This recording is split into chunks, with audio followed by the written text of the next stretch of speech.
নমস্কাৰ ENI আসামলৈ পুনৰবাৰ স্বাগতম জনাইছো NEET 2024 যি ৰিজাল্ট ডিক্লেয়াৰ কৰিলে 4 জুনত তাৰে টপ 100 ষ্টুডেন্ট খিনি নামখিনি আপোনালোকক দেখুৱাবলৈ লৈছো এয়া চাওক আপোনালোকে প্ৰথমে আছে বেদ সুনীল কুমাৰ সিন্দে 2 নম্বৰত আছে সৈয়দ আৰিফিন ইউসুফ এম আৰু 3 নম্বৰত আছে মৃদুল মাইনা আনন্দ আৰু এনেকে ক্ৰমান্বয়ে নামখিনি দিয়া আছে মই তিনিজনৰ নাম আপোনালোকক কৈ শুনালো বাকিখিনি কৈ নাথাকো আপোনালোকে স্ক্ৰিনত দেখিছে আৰু আচৰিত কথা এই বছৰ টপ 1 ৰেংকত 67 ষ্টুডেন্টে পাবলৈ সক্ষম হৈছে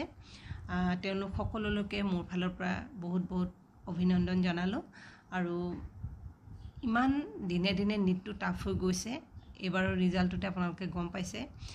আগৰ ৰিজাল্টবোৰত 2 জন 3 জন 5 জন 7 জন বা 10 জন এনেকুৱা ধৰণৰ আমি টপ ৰেংক 1ত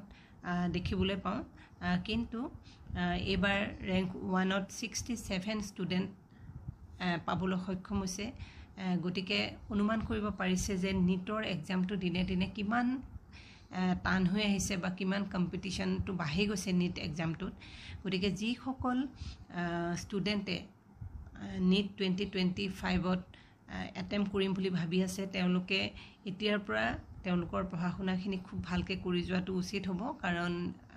অহা বছৰলৈ হয়তো পৰীক্ষা আৰু বেছি টাফ হ'ব বা কম্পিটিশন আৰু বাঢ়িব সেই কাৰণে আৰু মই গুটে নামখিনি মাতি দিয়া নাই আপোনালোকে স্ক্ৰিনত দেখিছে যে 67ত আছে প্ৰতীক আৰু 67 লৈকে ৰেংক 1 এ ইয়াতে দেখুৱাই আছে আৰু তাৰ পাছত 68 69 এনেকে ক্ৰমান্বয়ে বাকিখিনি সিৰিয়েল নাম্বাৰ হিচাপত দি দিছে আৰু 67 লৈকে ৰেংক 1 পাইছে আৰু তেওঁলোকৰ নিটৰ যেটো পাৰ্চেন্টাইল হেতু কাখত দিয়া আছে দেখিছে আপোনালোকে শেষত নিট 2024ত উত্তীৰ্ণ হোৱা সকলো ছাত্ৰ ছাত্ৰীলৈ ENI আসামৰ পৰা বহুত বহুত অভিনন্দন জ্ঞাপন কৰিলো ধন্যবাদ